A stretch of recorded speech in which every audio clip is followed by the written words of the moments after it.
दोस्तों नमस्कार। देखिए महाराष्ट्र में इस समय क्या हालात है। महाराष्ट्र में हरियाणा चुनाव के बाद कांग्रेस के गठबंधन में एनडीए में इस समय इतनी ज़बरदस्त फूट है, ख़ास तौर से उद्धव गुट में और कांग्रेस गुट में ज़बरदस्त फूट है, जिसका फ़ायदा भाजपा को मिल रहा है। और भाजपा का गठबंधन बहुत मजबूत है। भाजपा शिवसेना शिंदे गुट और अजीत पवार का गुट, एनसीपी का, इनकी सीटों के बंटवारे हो चुके हैं। ताजुब की बात है। और कांग्रेस में अभी तक सीटों के बंटवारे नहीं है, आपस में गुटबाजी हो रही है। आप यहाँ से अंदाज़ लगा सकते हैं कि समीर वानखेड़े जो वहाँ के मशहूर IRS और जिनका प्रशासनिक उस पर एक नाम रहा, जिन्होंने जनता के बीच में ज़बरदस्त काम किया, जनता में जिनकी इमेज है, वो भी आप समझ लीजिए कि इस बार राजनीति में वो कहाँ से उतर रहे हैं, धारावी से। धारावी से उतरने का मतलब हो गया कि कांग्रेस के लिए और ख़ास तौर से शरद पवार गुट के लिए और उद्धव गुट के लिए बहुत बड़ी चुनौती हो गई, क्योंकि उनका अपना आधार है। अब देखिए क्या स्थितियां बन गई हैं, किस तरह से शिवसेना गुट में आदित्य ठाकरे ने क्या किया है। स्पष्ट रूप से उद्धव ठाकरे के उन्होंने कह दिया है कि मैं अगर मेरी सरकार आती है तो बीजेपी की लाडली बहना व टोल वाली इन सब स्कीमों को जारी रखेंगे। इस समय जो उनकी बैठक चल रही है शिवसेना उद्धव गुट की, एनवीटी की और कांग्रेस सदर शरद पवार गुट की, उसमें स्पष्ट रूप से डिवीज़न है। उनका कहना है भाजपा की नीतियों का हम लोग विरोध न करें, लाडली बहनाओं तमाम योजनाओं का अगर विरोध करेंगे तो चुनाव हम वैसे ही हार रहे हैं और बुरी तरीके से हार जाएंगे। अब कोशिश ये हो रही है कि अपने अपने प्रत्याशियों की जमानत बचाइए और स्थिर रनिंग की कम से कम ले आइए। अगर जीते ना तो रनर तो ज़रूर रहें। वहीं आपको बता रहे हैं राज ठाकरे ने स्पष्ट रूप से कह दिया है कि मैं सभी जगह लड़ाऊंगा। कम्युनिस्ट पार्टी की व प्रकाश अंबेडकर पार्टी की, कम्युनिस्ट माले की, कम्युनिस्ट CPM की, CPI की व तमाम दलों की मीटिंग हुई। उन्होंने कह दिया कि हम अलग चुनाव लड़ेंगे। उधर BSP सब जगह चुनाव लड़ रही है, साथ में राज ठाकरे लड़ रहे हैं। राज ठाकरे से लड़ने से बाल ठाकरे के प्रति प्रतिबद्ध मतदाता उद्धव को ना जा करके दूसरी ओर चला जाएगा, क्योंकि मराठा वोट खराब नहीं करेगा तो वो बीजेपी की ओर चला जाएगा। उद्धव ठाकरे के लिए राज ठाकरे बहुत बड़े, आप समझ लीजिए कि वोट काटने वाले होंगे। इन सब के साथ जो सबसे बड़ी बात आ रही, इन दलों के लड़ने से भाजपा को फ़ायदा हो रहा है। जो गठबंधन होना चाहिए था कांग्रेस का वो नहीं ठीक हो रहा है। और आपको बता रहे 0.4% बीजेपी का मतदाता उस समय कम था। तब कई तरह के धोखे थे। संविधान नहीं, संविधान हटा दिया जाएगा, सबको खटाखट पैसे आएंगे, इसलिए जनता वहाँ की गुस्साई हुई है। ख़ास तौर से मराठा गुस्साया हुआ है कि कांग्रेस ने धोखा दिया था और उद्धव गुट ने, तो इनको सबक सिखाएंगे शरद पवार गुट। अब देखिए आपको सबसे बड़ी बात बतला रहे हैं। टोटल 288 सीटें हैं। वहीं आप देखिए बीजेपी की 155 सीटें जो हैं ये पहले से तय हो गई हैं। बीजेपी इन लोगों की बहुत पहले, 15 दिन पहले, और इनका अभी तय नहीं हुआ। वहीं पे शिवसेना की सीटें हैं वो 70 हैं और एनसीपी की 30 सीटें हैं। तो कुल जो टोटल सीटें हैं वो जाके 255 इन्होंने पहले ही, इनका तय हो गया है 280 में। 255 सीटें इनकी पहले से ही तय हो गई हैं। अब टोटल जो सीटें बच रही हैं वो 33 सीटें बच रही हैं। 33 सीटों में इनका पहले से तय है। बहुत सख्त आदेश थे नड्डा के, अमित शाह के, कि हम 200 सीटों पे नहीं लड़ेंगे, 155 पे लड़ेंगे, 150 भी मान जाएंगे, हम इतनी सीटें छोड़ देंगे। 288 में हम ना 200 ना 250, 155 तक रिसीव कर लेंगे। मगर बाकी जो 33 सीटें होंगी वो शिवसेना या शरद पवार या कांग्रेस से जो अच्छे नेता जनाधार वाले उनको हम देंगे। इधर आपको बताना है कांग्रेस की पोजीशन क्या है। कांग्रेस और इनकी सीटों का बंटवारा नहीं हुआ। इन लोगों ने अभी एक कॉन्फ्रेंस की है, उस कॉन्फ्रेंस में बताया कि 200 सीटें हमने तय कर ली हैं, 200 सीटों में हमने प्रत्याशी तय कर लिए हैं, हमारा तय हो गया। मगर नहीं बतलाना है कितनी कितनी बंटवारा हुआ। हकीकत में नहीं हुई है 200 सीटें, अभी 15 सीटों के लिए भी डिसाइड नहीं हुआ है।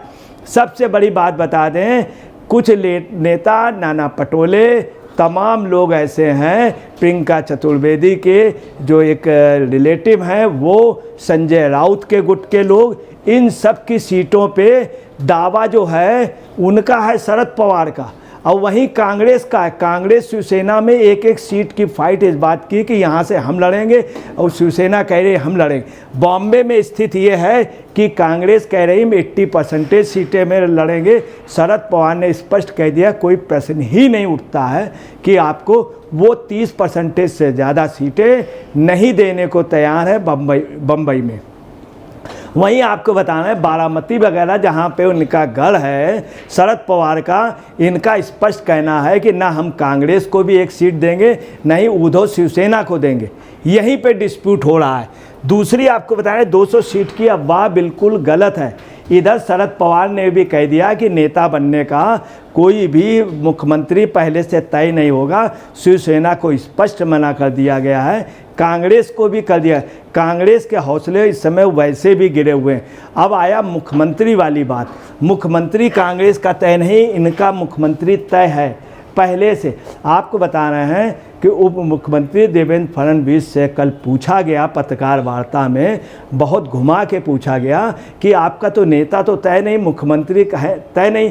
तो उन्होंने क्या कहा देवेंद्र फडणवीस ने कि हमारा मुख्यमंत्री तय है, बगल में बैठे हैं, अब माननीय एकनाथ शिंदे जी हैं। उन्होंने ये कह दिया, ये कह के पूरे महाराष्ट्र में गया कि ये लोग कितने एक हैं।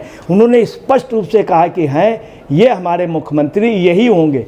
तो आप समझ लें कितनी सामंजस्य है कि जो एक देवेंद्र फडणवीस जो मुख्यमंत्री था, वो अगले ने मुख्यमंत्री की जगह उप मुख्यमंत्री स्वीकार कर लिया देवेंद्र फडणवीस ने। और अभी भी कहीं कोई ईगो वाली बात नहीं। कांग्रेस में ईगो, ना इनका नेता तय है, ना ही इनके सीटें तय हैं। अब आपको बताना है स्थितियाँ क्या हैं। स्थितियाँ ये है कि कांग्रेस 110 से नीचे तक तैयार ही नहीं है। किसी भी सूरत में 110 से नीचे कांग्रेस तैयार नहीं होगी। वहीं पे ये शिवसेना उद्धव को जो हैं उसमें ये 90 सीट, शिवसेना जो है वो भी 100 से नीचे सीट लेने को तैयार ही नहीं। वहीं शरद पवार का साफ कहना है कि हमको 110 से कम सीटें लेंगे नहीं। यही आपको बताना है एनसीपी का ये है, जो बीजेपी के एनसीपी अजीत पवार के की है, जो बीजेपी के साथ है, वो कह रहे हैं कि 30 हमको ठीक है, जो भी दे देंगे हम ले लेंगे, अगर ये 1-2 सीटें और ज़्यादा कर देंगे तो हम मान जाएंगे। इधर शिवसेना का भी ये है कि वो 5 से ज़्यादा नहीं, अगर दे दी जाएंगी तो ले लेंगे। इधर इनका भी 150 के लिए तैयार है। इन्होंने कह दिया हम 150 तक झुक जाएंगे। तो इन लोगों ने मिनिमम सीटें बता दी, यहाँ मिनिमम नहीं आ गई। अब आप सुन लीजिए कि 320 सीटें हो गई, 320 सीटें। अब इनके सवाल इस बात का कैसे लड़ेंगे, कैसे जीतेंगे, जब आपको वहाँ वोट मिलेगा नहीं, आपको वहाँ पे सीट दे नहीं रहे। ये बॉम्बे में नहीं दे रहे हैं, वो वहाँ नहीं दे रहे हैं शरद पवार के एरिया बारामती में, तो वहाँ का कांग्रेस कार्यकर्ता इनको साथ नहीं देगा शरद पवार का। ये एक नई बात आ रही है। इसके अलावा आपको बतला दें कि अब सीटों की पोजीशन क्या होगी, ये भी हम आपको बतला दें, सीटें किसको कितनी मिल रही। तो आप नोट कर लीजिए, बीजेपी की जो सीटें हैं वो 155 में बीजेपी वहाँ पर 110 के लगभग सीटें जीत के आ रही है, 110 के लगभग सीटें जीत के आ रही। शिवसेना जो शिंदे है उसकी 70 सीटों में शिवसेना शिंदे जो है वो लगभग 40 मिनिमम बतला रही, इतनी जीत के आ रही। वहीं एनसीपी जो है, एनसीपी की भी यही पोजीशन है कि 28 सीटें ये मिनिमम का आंकड़ा है। वैसे एवरेज जो आ रहा है वो बीजेपी का लगभग 125 के लगभग, और शिवसेना का जो है वो आ रहा है लगभग 50 के लगभग। और इनका 28 के लगभग। तो मिनिमम जो आंकड़ा है कांग्रेस का और विपक्षियों का, उनका मामला है, मानना है कि बीजेपी को इतनी सीटें मिल रही, मतलब कुल मिला के बीजेपी को सीटें जो हैं 173 मिल रही। ये कांग्रेस उनका आंकड़ा है, ये जो कांग्रेस की मीटिंग। और जो एवरेज लोगों का है, पत्रकारों का आंकड़ा है, वो ये है कि इनको सीटें जो मिल रही हैं वो मिल रही हैं 203। ये एवरेज आंकड़ा, जबकि कांग्रेस का ये आंकड़ा है। अब बीजेपी वाले गुट से बात करेंगे तो वो अपना आंकड़ा, बीजेपी और शिवसेना वगैरह, वो 220 के लगभग, मगर उनका आंकड़ा नहीं माना जाएगा। आंकड़ा हम लेंगे बीच का, एवरेज अगर लीजिए तो इनको 203 के लगभग सीटें मिल रही हैं और 173 ये कांग्रेस उनका मानना है। तो आप अब इनका देखिए क्या पोजीशन है। इनकी पोजीशन है कि कांग्रेस का हौसला काफ़ी गिरा हुआ, शिवसेना अपना अस्तित्व खो चुकी है, शिवसेना अस्तित्व खो चुकी है। कांग्रेस जो है वो लगभग 110 सीटों पे लड़ेगी। 110 में उनकी कांग्रेस की जीतने की संभावना जो है वो 30 से ज़्यादा नहीं है। सबसे बुरा हाल जो है वो होने जा रहा है शिवसेना का, जिसकी 90 सीटें जिसको लगभग लड़ने को मिलेगी और 90 में शिवसेना की मैक्सिमम सीटें 16-17 से ज़्यादा नहीं आ रही हैं। चूँकि शिवसेना उद्धव की वजह यह है कि सबसे बड़ी बात आ रही है कि बाल ठाकरे का जो था वो इनकी ओर रही नहीं गया, वो इनसे नाराज़ है, वो चला गया बीजेपी खेमे में। तीसरी आपको बताना है, जो एनसीपी शरद पवार की काफ़ी बुजुर्ग हो गए हैं, उनका सिर्फ बारामती वगैरह क्षेत्र पे है, सिर्फ वहीं तक इनका आंकड़ा है। ये लगभग 80 सीटों पे लड़ रहे हैं। इसके अलावा 2-4-5 सीटें और लोगों को ये लोग देंगे। 80 सीटों में इनको शरद पवार गुट को लगभग 20 या 25 सीटें मिलने की संभावना है।